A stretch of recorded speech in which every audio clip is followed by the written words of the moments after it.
This conference will now be recorded. अद्य सोमवासरः अथवा इन्दुवासरः माघ कृष्ण त्रयोदशी दिनांक 28 फेब्रुवारी 2022 चरक विमानस्थान अध्याय 6 शंखं चक्रं जलौकान् दशतमृतघटं चारुदोर्भिश्चतुर्भिः सूक्ष्मस्वच्छातिरुद्यां शुकपरिविलसन् मौलिमम्भोजनेत्रं कालाम्भोदोज्ज्वलाङ्गं कटितटविलसच्चारुपीताम्बराढ्यं वन्दे धन्वन्तरिं तं निखिलगगवनप्रौढदावाग्निमीलं ब्रह्मणो हि समारब्धा मात्रेयाद्येषु पूजिताम् अस्मदाचार्यपर्यन्तां वन्दे गुरुपरम्पराम् आयुर्वेदरतं वन्दे माधवाख्यं महागुरुम् आयुर्वेदामृतं सर्वं शिष्येभ्यो यः प्रदत्तवान् द्रष्टाज्ञानी दृष्टकर्मा कृतकर्मा तथैव च अध्यापकोऽभिषक्श्रेष्ठो महान् संशोधकस्तथा गुणैरेतैः समुदितैः यत्कार्यं प्रतनोति सः समृद्ध्यर्थं हि कार्यस्य वयं नु प्रयतामहे सरस्वत्यै नमो यस्याः प्रसादात् पुण्यकर्मभिः बुद्धिदर्पणसङ्क्रान्तं जगदध्यक्षमीक्षते आत्रेयं प्रथमं वन्दे आयुर्वेदजगद्गुरुम् आयुर्वेदामृतं सर्वं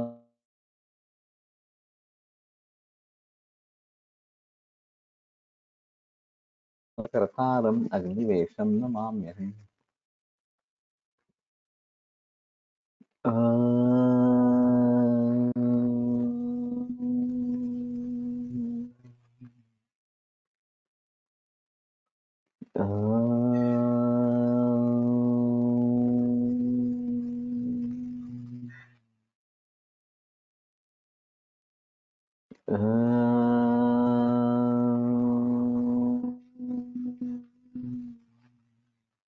ओम शांति शांति शांति।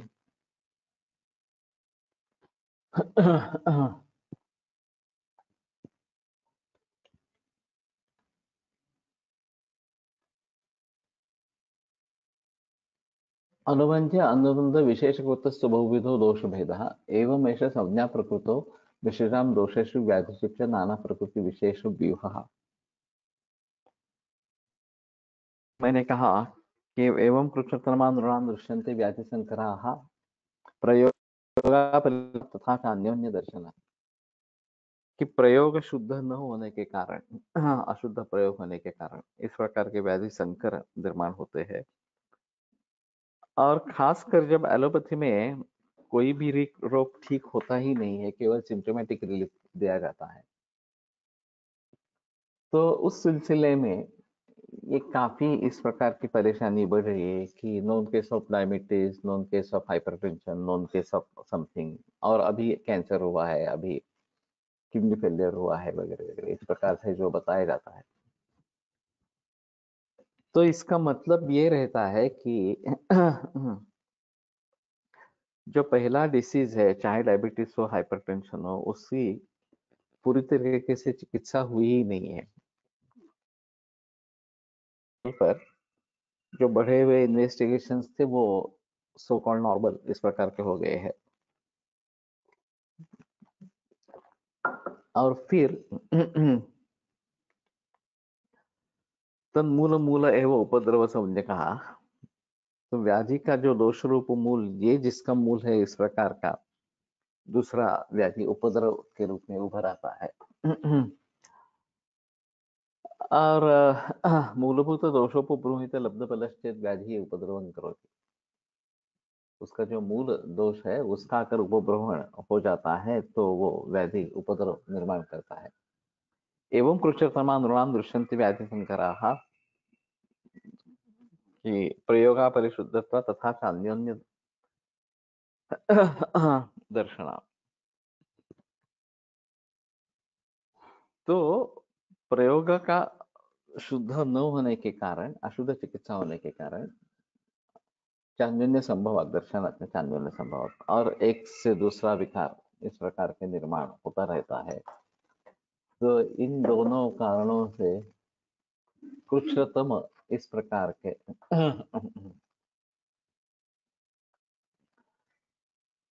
व्याधि संकर दिखाई देते हैं, जो काफी कॉमन प्रचलन में अभी है।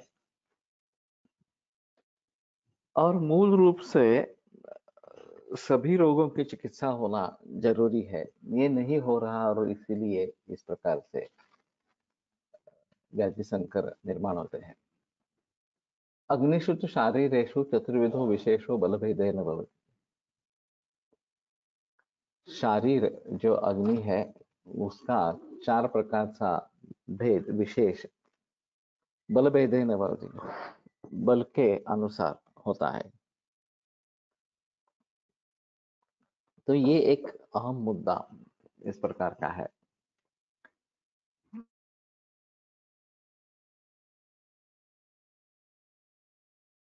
प्रकार बताए गए हैं बल भेद के अनुसार होते रहते हैं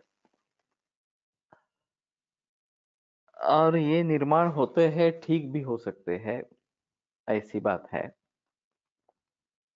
अब इसको जो प्रकृति से जोड़ा गया है वो एक थोड़ा अजीब बात इस प्रकार की है। एक तो अग्नि समझने के लिए जो सवाल पूछा जाता है, भूख लागते लागत नहीं, कभी लागते कभी लागत नहीं, तो कभी भूख लगती है कभी नहीं लगती है, लगती ही नहीं है वगैरह वगैरह। ये क्राइटेरिया ही नहीं है अग्नि के पर अग्नि को जांचने का। तो पचन अच्छा होता है नहीं होता है, कभी होता नहीं है, ऐसा अगर सवाल पूछेंगे तो ठीक रहेगा।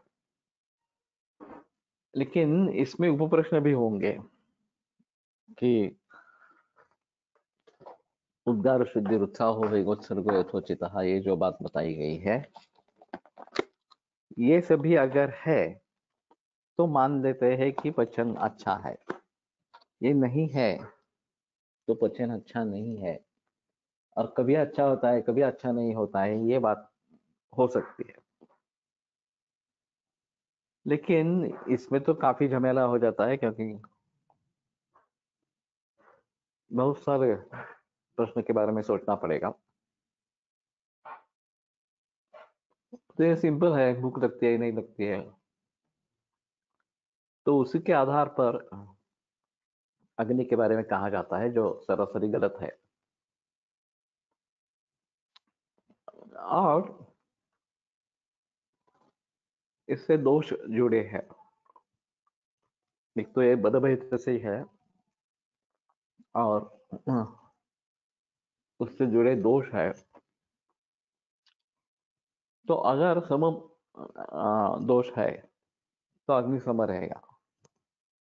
कफ बढ़ा हुआ है तो अग्नि मंद हो जाएगा, पित्त बढ़ा है तो अग्नि तीक्ष्ण हो जाएगा, और कभी मंद और कभी तीक्ष्ण ऐसा होने पर विषम कहा जाएगा।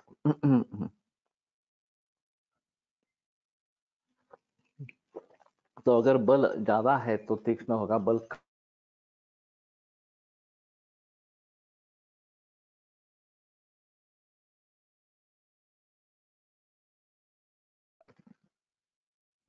तो ये सब इस प्रकार का कहा जाएगा। तो ये बलभेद को ध्यान में रखते हुए हमें उसके बारे में सोचना है। तो यथा तीक्ष्णो मंदः समो विषमः च इति। तत्र तीक्ष्णोऽग्निः सर्व अपचारसहः तद विपरीत लक्षणस्तु मंदः। तो सभी प्रकार के अपचार सहन करने में क्षम ये तीक्ष्ण अग्नि है। यथाणुरग्निस्तृणवो मयाद्यैः सन्दुक्ष्यमानो भवति क्रमेण महान् स्थिरस्तर्वोपचस्तथैव। महान स्थिर और सर्वी का पचन करने के योग्य इस प्रकार का बन जाता है। यज्ञ में जब घी की आहुतियां देना आरंभ करते हैं तो अग्नि पर,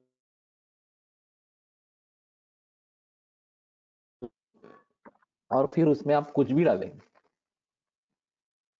पायस डाले या ओदन डाले, तो भी उसको पचन करने में वो सक्षम इस प्रकार का हो जाता है। और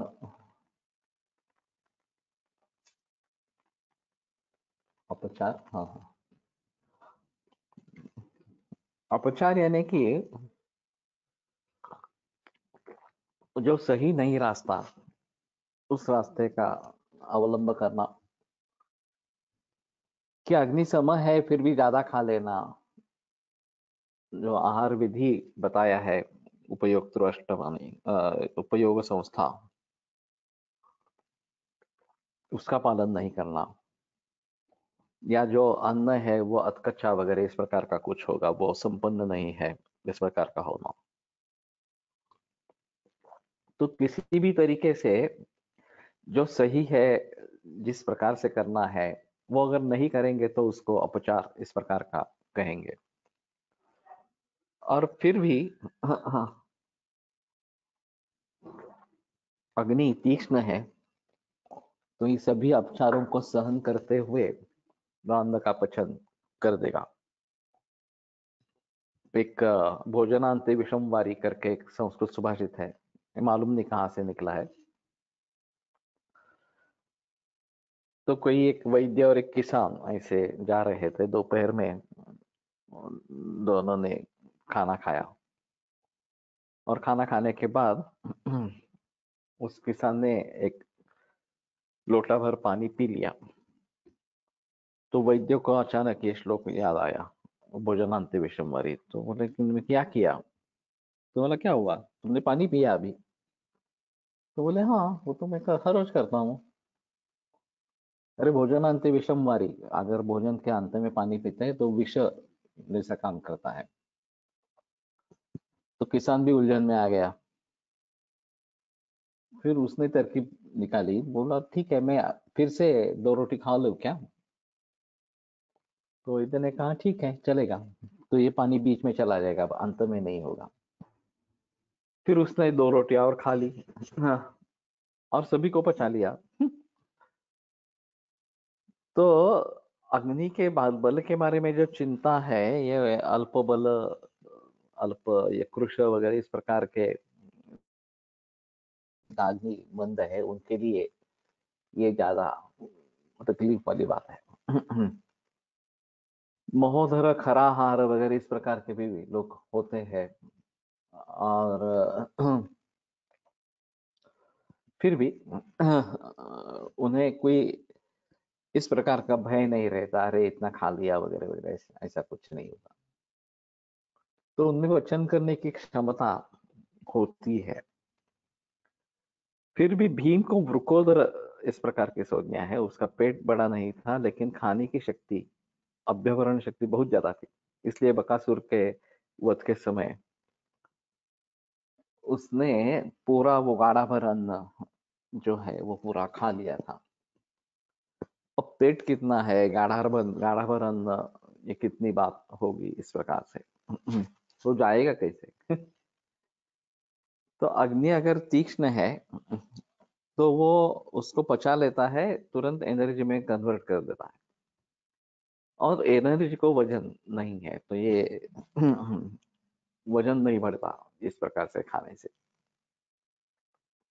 मैंने एक उदाहरण सुना था कि दोनों अच्छे पहलवान थे, और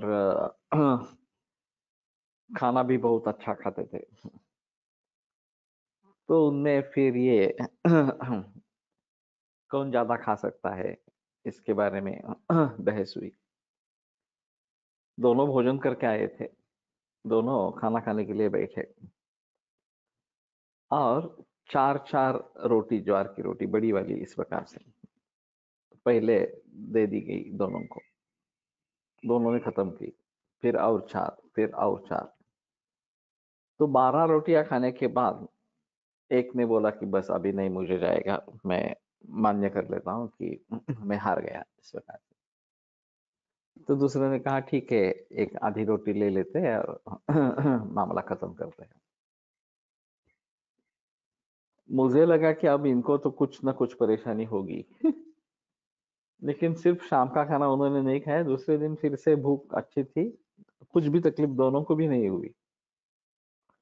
मैं तो छोटा था उस समय, बच्चा था, लेकिन मेरे सामने ये इंसिडेंस हुआ है। तो कहने का तात्पर्य ऐसा है कि जिनका अग्नि इतना प्रबल है उनके बारे में गुरु लाघव चिंता नहीं है। अभी मिलिट्री में थोड़ा सा ऐसा होता है कि इतनी बड़ी मेहनत की जाती है, व्यायाम इतने बड़े पैमाने पर होता रहता है कि वो अगर खाएंगे नहीं तो अग्नि धातुओं का पचन करने लगेगा। तो उनका व्यायाम भी बहुत ज्यादा होता है और खाना भी उसी प्रकार सा ढंग का बढ़िया इस प्रकार का होता है और सब पचा लेते हैं। ऐसा नहीं होता कि इतनी मात्रा में खा लिया तो आगे कैसे करेंगे। आगे जाकर 35 ईयर्स में रिटायरमेंट हो जाती है मिलिट्री से। अगर उनका व्यायाम कंटिन्यू नहीं रहा तो फिर मुसीबतें शुरू हो जाती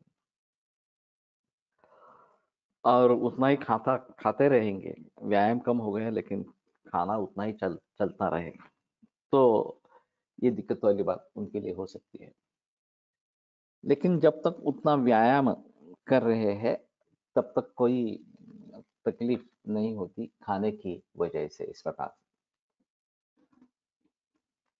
तो सर्व अपचार सह, किसी प्रकार सभी प्रकार के अपचार सहन करने वाला तद विपरीत लक्षण सुमंदा, और उसके विपरीत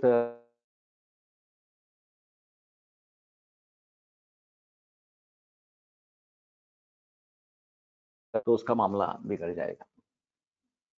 समस्तु खलु अपचारतः विकृतम आपद्यते, अनपचारतस्तु प्रकृतो अवतिष्ठते। तो सम अग्नि जो है वो अपचार के कारण विकृति उसमें निर्माण हो जाती है, और अपचार नहीं करने से प्रकृतो अवतिष्ठते, उसकी जो प्राकृतिक स्थिति है, समस्थिति है, वो बनी रहती है। समलक्षण विपरीत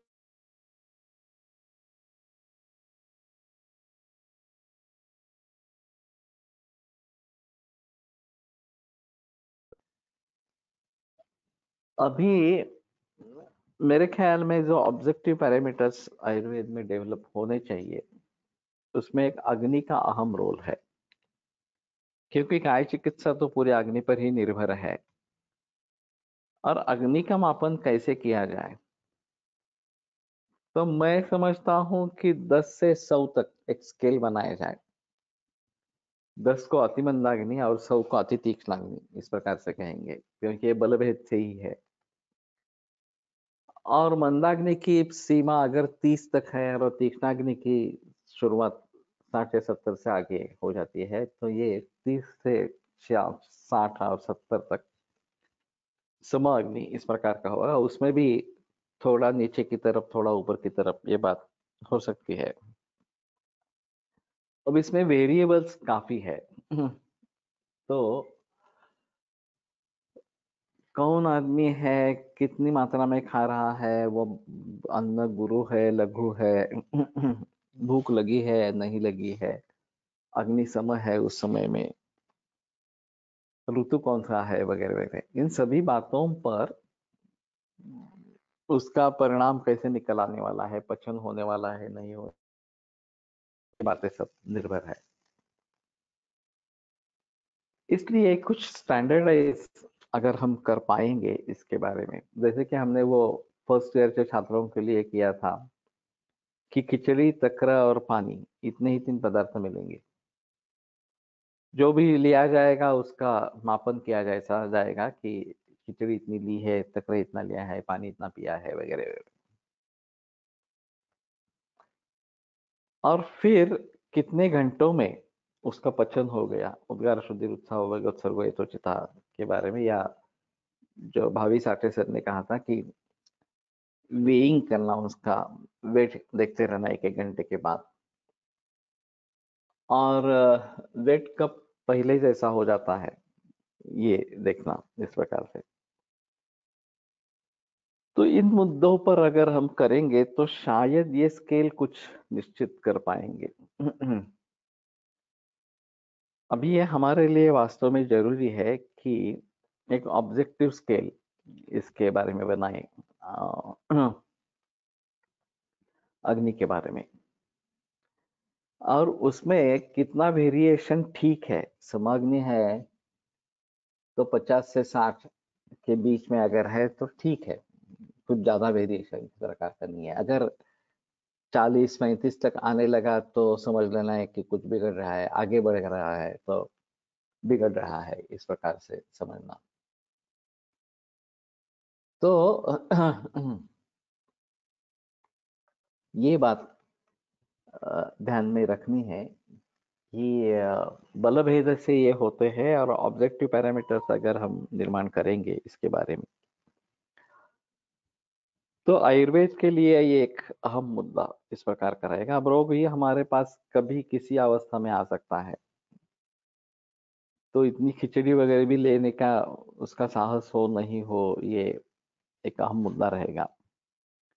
और जैसे अभी blood pressure, sugar, blood sugar level, cholesterol, इसके बारे में इतना सही है, ये ज्यादा है, ये कम है, इस प्रकार से बताते हैं। उसी प्रकार से ये समाग्नि है, मंदाग्नि है, तीक्ष्णाग्नि है, वगैरह वगैरह, इस प्रकार से हमें ऑब्जेक्टिव पैरामीटर्स पर समझ लेना चाहिए। तो फिर बात बन सकती है कि हाँ ठीक है, इसको अभी कुछ ना कुछ करना पड़ेगा। अग्निमंद है तो लघुअन्न से ही आरंभ करना पड़ेगा, जो जल्दी पच सके ऐसा ही अन्न देना पड़ेगा, वगैरह वगैरह, इस प्रकार से। एते चतुर्विधा भवन्ति अग्नयश्चतुर्विधानामेव पुरुषाणां तत्र समवातपित्तश्लेषां प्रकृतिस्थानां समा भवन्ति अग्नयः। ये बहुत ही अहम स्टेटमेंट है, और इनके बारे में कभी बहस नहीं की जाती। कि ये जो 4 प्रकार के अग्नि है, वो 4 प्रकार के पुरुषों में ही होते हैं। चतुर्विधानाम एव पुरुषाणाम, तो एव शब्द का प्रयोग है, तो उन्हीं को होते हैं, दूसरे किसी को नहीं होते हैं। ये एक अहम मुद्दा इस प्रकार का है। तत्र समवात पित्त श्लेष्माणाम प्रकृति स्थानाम समा भवन्ति अग्नयः, जिनमें समवात पित्त कफ ये है, उनमें अग्नि सम इस प्रकार का होता है। वातलानां तु वाताभिभूते अग्निधिष्ठाने विषमा भवन्ति अग्नयः।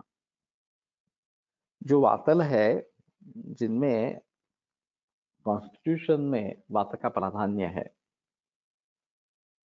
उनमें अग्नि विषम इस प्रकार का होता है। कब? अग्निधिष्ठाने वाताभिभूते अग्निधिष्ठाने। अगर अग्नि का अधिष्ठान वात से अभिभूत हो जाए तो, यानी कि वातल व्यक्ति है तो निश्चित रूप से उसका अग्नि विषम ही होगा, ऐसा नहीं है। अगर अग्निधिष्ठान वात से अभिभूत हो जाए, ये सती सप्तमी की रचना है, यस्मिन सती भवत्येव, इस प्रकार से, ये अगर है तो वो होगा, ये नहीं है तो नहीं होगा। तो वातल व्यक्ति भी हो, फिर भी अगर अग्निधिष्ठान वात से अभिभूत नहीं होता है तो विषमाग्नि नहीं होगा। वाताभिभूत अग्निधिष्ठान होने से विषमाग्नि इस प्रकार का होता है। पित्तलानां तु पित्ताभिभूते अग्निधिष्ठाने तीक्ष्णा भवन्ति अग्नयः। पित्तल में अगर अग्निधिष्ठान ये पित्ताभिभूत इस प्रकार का हो जाता है तो अग्नि तीक्ष्ण इस प्रकार का हो जाता है। श्लेष्मलानां तु श्लेष्माभिभूते अग्निधिष्ठाने मंदा भवन्ति अग्नयः। और श्लेष्मल जो है, जिनमें कफ का प्राधान्य है प्रकृतितः इस प्रकार से, वो श्लेष्माभिभूते अग्निधिष्ठाने, वो कफ से अगर अभिभूत हो जाता है अग्निधिष्ठान, तो मंदा भवन्ति अग्नयः, तो अग्नि मंद इस प्रकार के हो जाते हैं।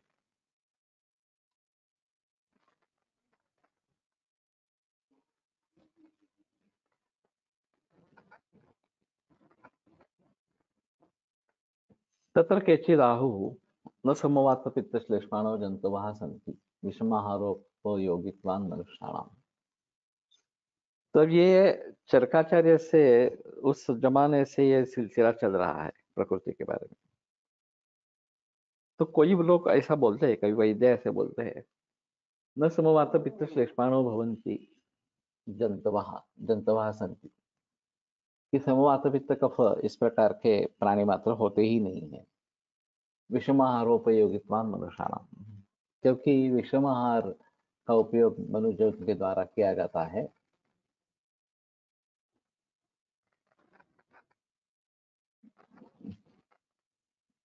तस्माच्च वात प्रकृतयः किंचित् प्रकृतयः केचित्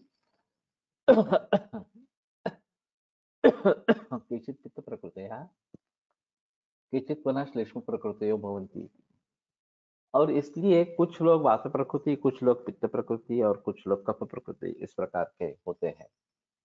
अग्नि अधिष्ठान दोष से अभिभूत हुआ है, इसके लक्षणों को कैसे समझेंगे?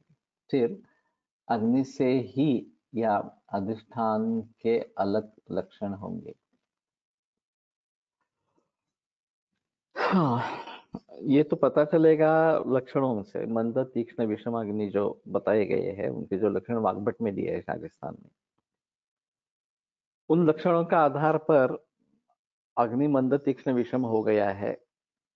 और चूंकि ये परिस्थिति अग्निधिष्ठान वात दोषों से अभिभूत हुआ है, तभी पैदा हो सकती है, ये मान दिया तो उससे समझ लेना चाहिए कि अग्निधिष्ठान दोषों से व्याप्त इस प्रकार का हो गया या अभिभूत इस प्रकार का हो गया। तो ये अनुमान गम्य इस प्रकार का थोड़ा सा रहेगा।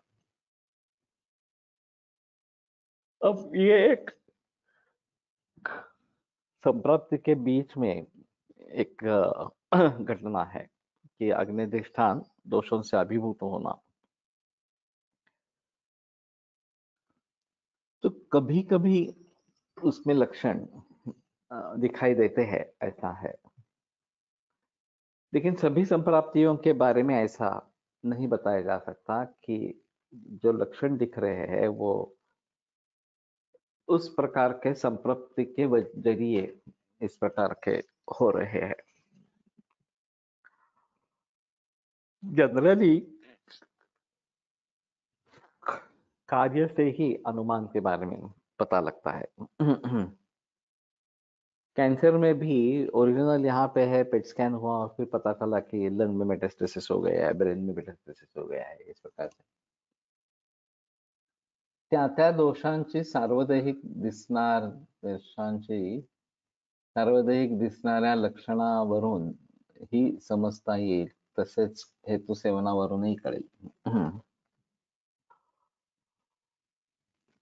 तो हेतु सेवन से थोड़ा पता चल जाएगा। लक्षणों से मुझे मालूम नहीं है लक्षण अगर व्यक्त है या नहीं है, इस प्रकार से। और ये दोष वृद्धि के लक्षण है, लेकिन कार्ष्य कामित्व कंपाना शत्रुग्रहण वगैरह इस प्रकार से जो वात वृद्ध, पित्त वृद्ध, कफ वृद्ध दोषों के लक्षण बताए गए हैं। फिर भी उसमें एक मुद्दा अहम रहेगा कि उससे अग्नि पर असर हुआ है नहीं हुआ है, इसके बारे में पता नहीं चलेगा। तो प्रायः ये मंद, तीक्ष्ण, विषम अग्नि उत्पन्न होने पर ही हमें उसके बारे में ज्यादा पता चलेगा।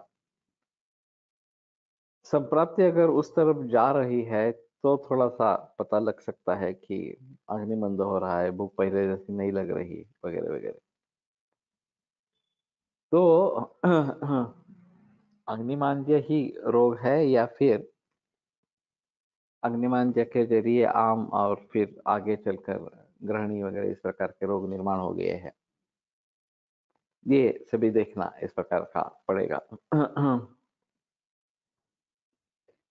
तो संप्राप्ति किस तरफ जा रही है, ये अगर हम भली भांति समझ पाएंगे तो शायद ये मंद, तीक्ष्ण, विषम अग्नि निर्माण हो रहे हैं, ऐसा पता चलेगा। तच्च अनुपपन्नम कस्मात् कारणात् समवातपित्तश्लेष्माणं हि आरोग्यम इच्छन्ति विशेषः यतः प्रकृतिश्च आरोग्य। तो समवात पित्त कफ है तो ही उसको आरोग्य कहते हैं। उसमें रोग नहीं है। यतः प्रकृतिश्च आरोग्यम, प्रकृति जो है वही आरोग्य है, वो समवात पित्त कफ ऐसा ही है। और ये एक बहुत बड़ा मुद्दा है कि समाज में समवात पित्त कफ लोगों की संख्या बहुत ज्यादा है, नहीं तो पूरा समाज सदैव रोगी इस प्रकार का होगा। और सभी लोग अस्पताल में या क्लिनिक्स में ही दिख देते थे, घर पे कोई हो गया ही नहीं इस प्रकार से। तो ये तो बात गलत है कि मूल रूप से सभी समाज स्वस्थ है। अब विषम आहारोपयोग से परिवर्तन दोष में आता रहता है, और उससे भी ये अग्निमंद तीक्ष्ण विषम इस प्रकार से हो सकते हैं। तो चरकाचार्य का कहना है फिर भी अगर विषमाग्नि होना है तो वातल में ही होगा, पित्तल श्लेष्मल में नहीं होगा। सिर्फ बात यह है कि वातल है तो ये निश्चित रूप से होगा ही, ऐसा भी नहीं है। अग्निधिष्ठान अगर वाताभिभूत हो जाता है तो ही वातल में अग्नि विषम होगा, अग्नि विषल विषम इस प्रकार का होगा। तो ये अग्निधिष्ठान वाताभिभूत होना, दोषाभिभूत होना, ये एक अहम इसमें संप्राप्ति का मुद्दा है। उसको अगर हम भली भांति समझने की कोशिश करेंगे तो शायद ये बात होगी कि समवात पित्त श्लेष्मा ये लोग होते हैं। मेरे को पढ़ाया गया था ये केवल आदर्श है और आइडियल है, लेकिन ये वास्तव में होते नहीं है। सभी जो लोग होते हैं वो द्विदोष प्रकृति वाले होते हैं, इस प्रकार से हमें पढ़ाया गया था कॉलेज में। तो सभी लोगों की यही राय थोड़ी सी होगी। तो ये बोलते हैं कि समवत पित्त श्लेष्मानम ही आरोग्यम इच्छन्ति विषयाः, कि उसी को आरोग्य बोलते हैं।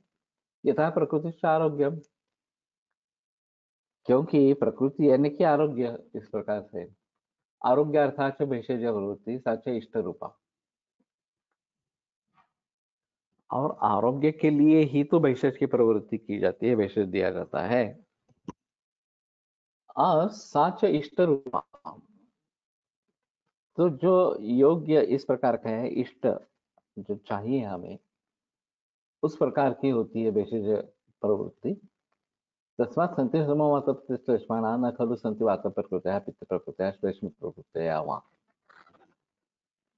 तो समवात पित्त कफ ही लोग होते हैं, वात प्रकृति पित्त प्रकृति कफ प्रकृति ये नहीं होते हैं। उनको वो वातल पित्तल श्लेष्मल कहते हैं, उनको प्रकृति शब्द का प्रयोग नहीं करते। तस्य किल दोषस्य आधिक्यात् साधा दोष प्रकृति उच्यते मनुष्याणां न च विकृतेषु दोषेषु प्रकृतिस्थत्वम् उपपद्यते। उस दोष के आधिक्य से वो दोष प्रकृति लोगों की कही जाती है। और विकृत अगर दोष है तो उनको प्रकृतिस्थ नहीं कहेंगे, ये तो विकृति ही है। तो वातल पित्तल श्लेष्मल ये विकृति ही है, उसके साथ प्रकृति शब्द कैसे जोड़ा जा सकता है? तो वो जोड़ा ही नहीं जा सकता, मिसमैच इस प्रकार का है। जैसे कि जामड़ा पीताम्बर ऐसा बोलते हैं, जामड़ा कद बोलेंगे तो अलग चीज है, लेकिन जामड़ा पीताम्बर, ये पीताम्बर आइदर वायलेट होगा या फिर पीत वर्ण का होगा। जामड़ा पीताम्बर ये क्या है?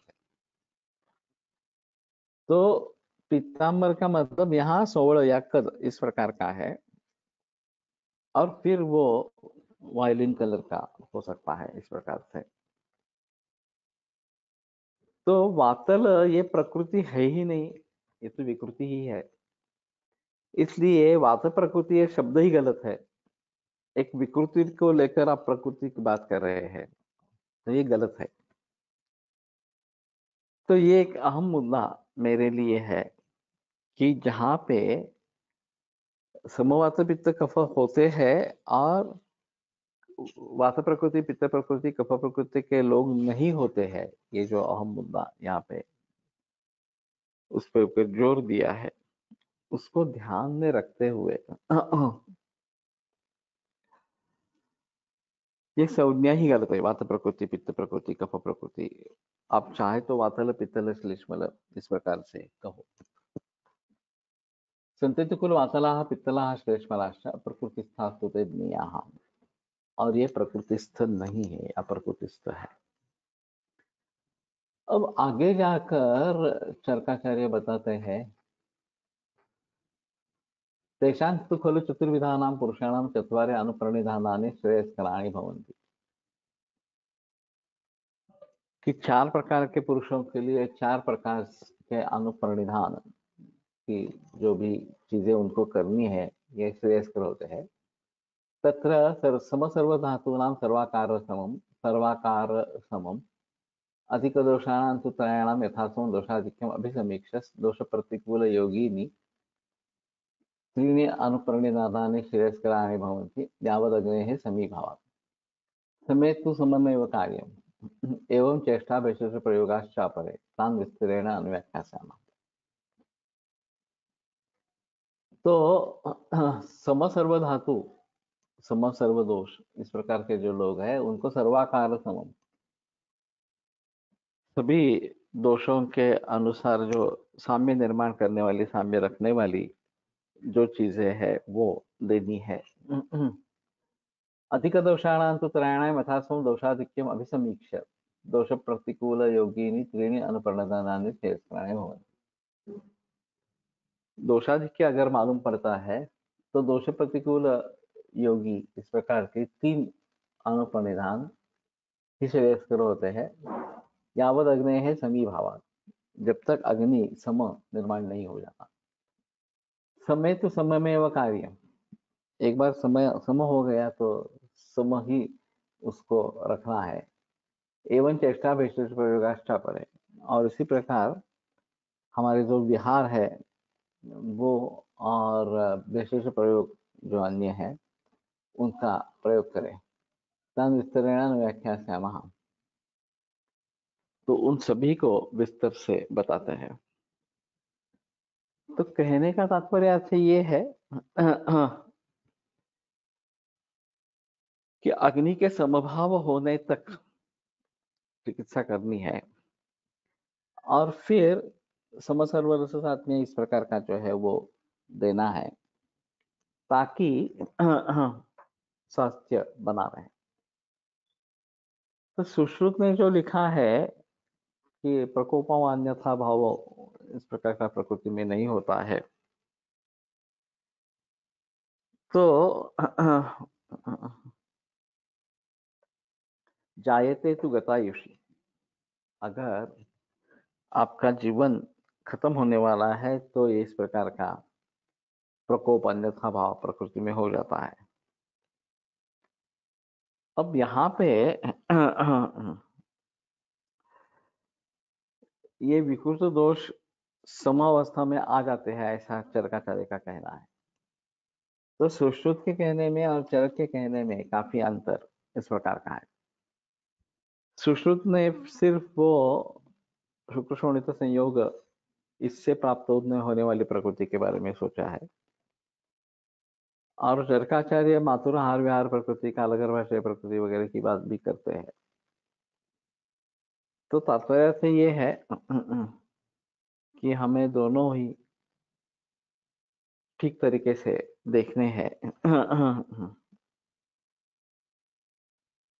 और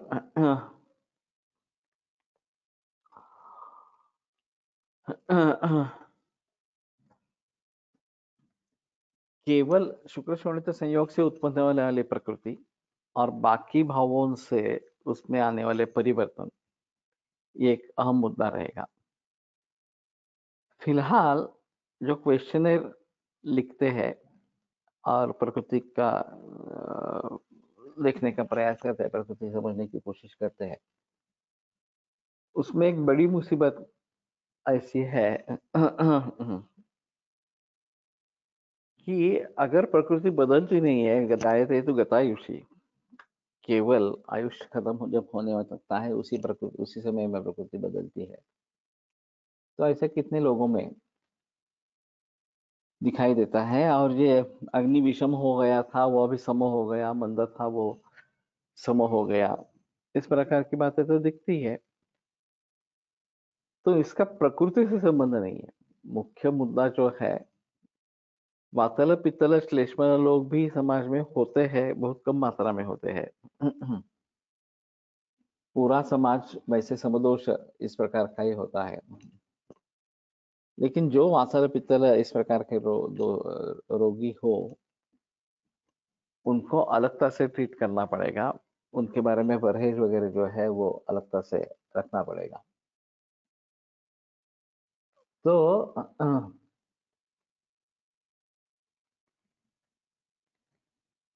समीभावात् समेत सममेव कार्यम एवं चेष्टा वैशेष प्रयोगाश्च परे।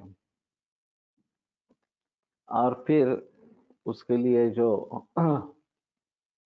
विहार या वैशेष प्रयोग करने हैं, तो उसी प्रकार से करने हैं। मंदाग्नि वगैरह है तो उसकी चिकित्सा करनी है, समाग्नि है तो उसको पालन करना है।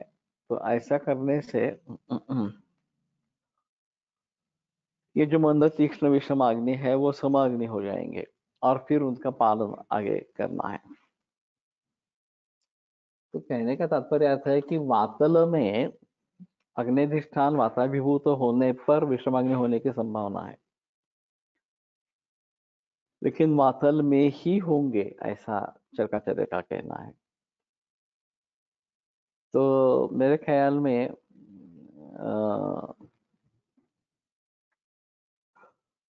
ये जो संसर्ग प्रकृति वगैरह द्वंद्व प्रकृति मानते हैं, वो सब बकवास है।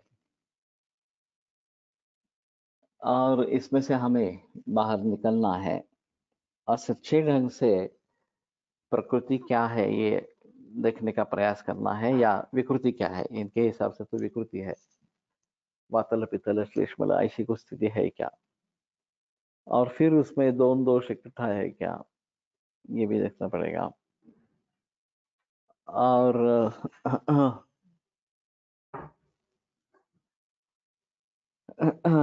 उसके आधार पर चिकित्सा क्या देनी है इसके बारे में डिसाइड करना पड़ेगा। तो तात्पर्य से ये है कि अभी जिस तरीके से प्रकृति परीक्षण किया जाता है, ये कंसेप्ट ही नहीं है वास्तव में।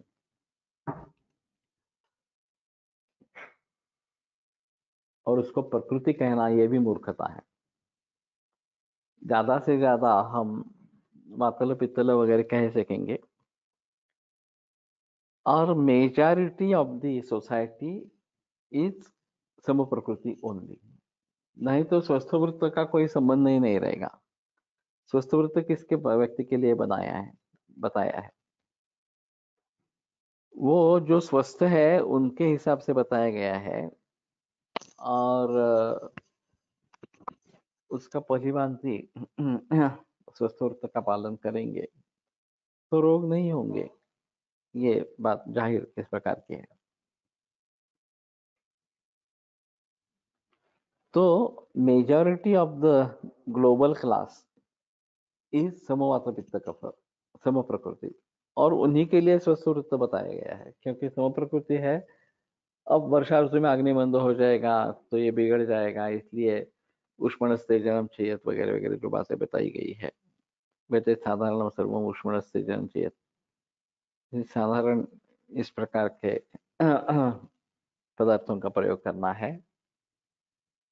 और उष्मणा तेज, अग्नि का तेज बढ़ाने के लिए अग्निमान जो है इस दृष्टि से प्रयत्न करने हैं। तो ये ऋतु के अनुसार इस प्रकार का जो परिवर्तन आता है अग्नि में, तो उसको उसी तरीके से अग्नि को ठीक करना है। ये एक महत्वपूर्ण इस प्रकार का मुद्दा रहेगा। वात प्राधान्य, पित्त प्राधान्य, कफ प्राधान्य लक्षणे असणारे लोक दिसतात, पण ते आजारी नसतात. ते कसे समजून घ्यावे? इसमें ऐसा है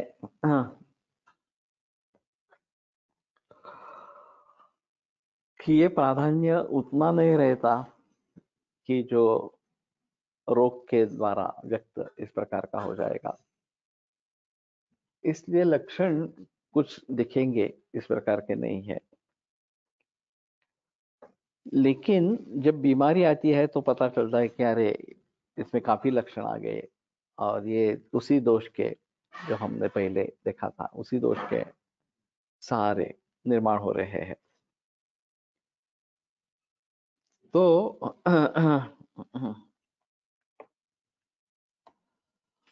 ये प्राधान्य कैसे डिसाइड करें, ये एक मुद्दा रहेगा। और तुम जो बात कर रहे हो कि हमारे यहाँ स्वास्थ्य के लक्षण बताए गए हैं 8वें अध्याय में मीमांसा, वो अगर है तो आदमी को स्वस्थ समझकर चलना चाहिए। थोड़ा बहुत कुछ वेरिएशन है, डेविएशन है, तो वो प्रासंगिक आहार विहार से होता है। उसमें प्रकृति का संबंध नहीं है। जन्म से लेकर या शुक्र शोणित संयोग से लेकर ये विकृति नहीं होती। अभी जो गलत फहमी होती है वो हम आहार विहार से उत्पन्न होने वाले दोषों को हम प्रकृतिस्थ दोष मान लेते हैं और फिर समझते हैं कि अरे ये अगर प्रकृति का दोष है, हिस्सा है उसके, तो फिर उसको उस पूरी जन्म में उसे उसके संभलना इस प्रकार का रहेगा। क्योंकि इतने ज्यादा केसेस इसके नहीं है, ये अनुभवों के आधार पर बताना थोड़ा मुश्किल इस प्रकार का होगा। लेकिन आहार विहार से जनित दोष प्रकोप तो हम केस पेपर में भरवा ही लेते हैं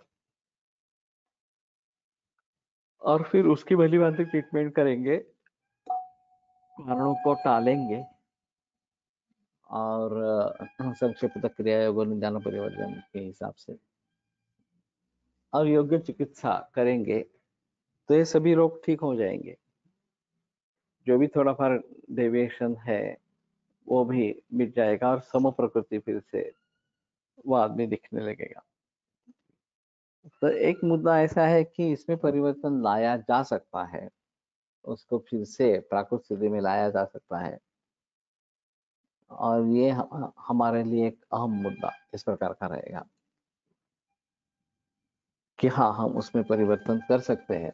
सुश्रुताचार्य ने जो कहा है कि इसमें कुछ परिवर्तन इस प्रकार का नहीं होगा, लेकिन वाग्भट के अनुसार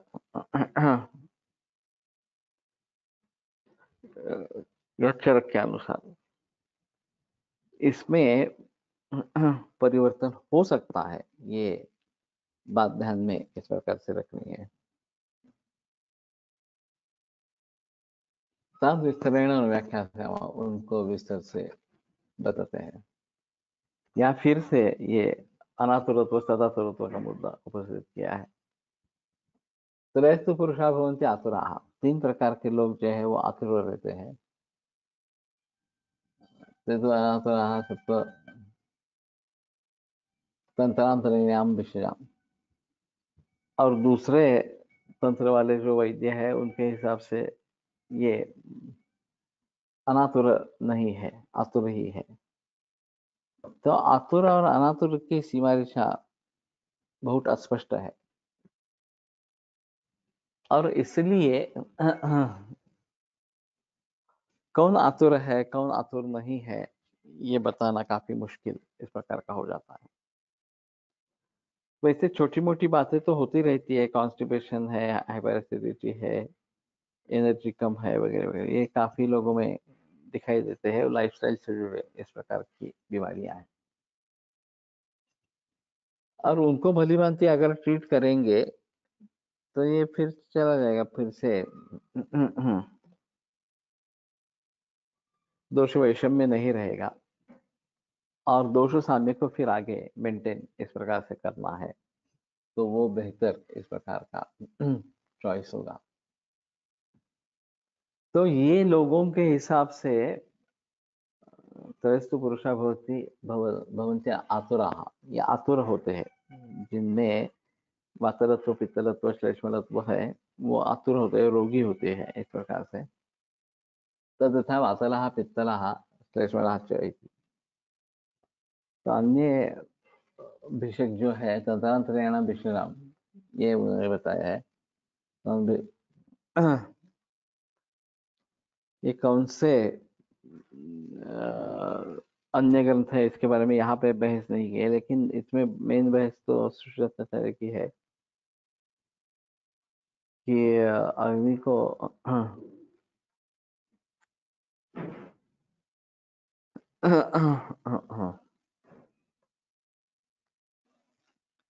कैसे समझे, और अगर मंद तीक्ष्ण विषम अग्नि है तो कैसे उसको ठिकाने लाए। ये काफी सूत्र ग्रंथों में फैले हुए बिखरे हुए हैं, और उस अधिकार के अनुसार अगर हम दवाइयां प्रयोग करेंगे तो यह अग्निमंद सम अग्नि इस प्रकार का हो सकता है।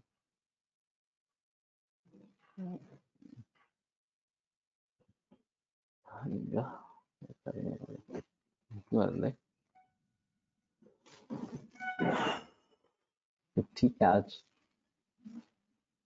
तेषाम् इदं विशेषविज्ञानं वातलस्य वातनिमित्तः पित्तलस्य पित्तनिमित्तः श्लेष्मलस्य श्लेष्मनिमित्तः व्याधयः प्रायेण बलवन्तश्च भवन्ति।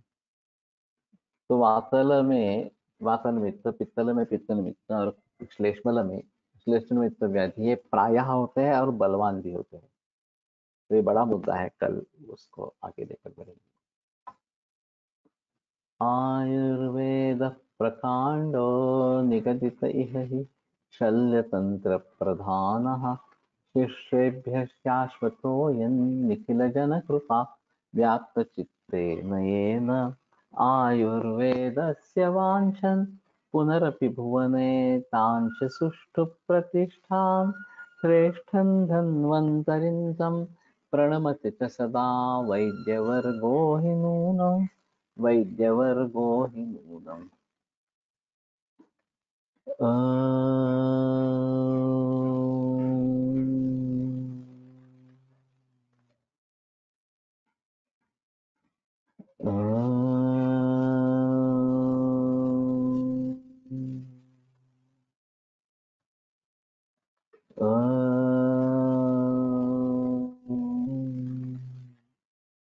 ओम शांति शांति शांति। विरम्यते व्याख्यान।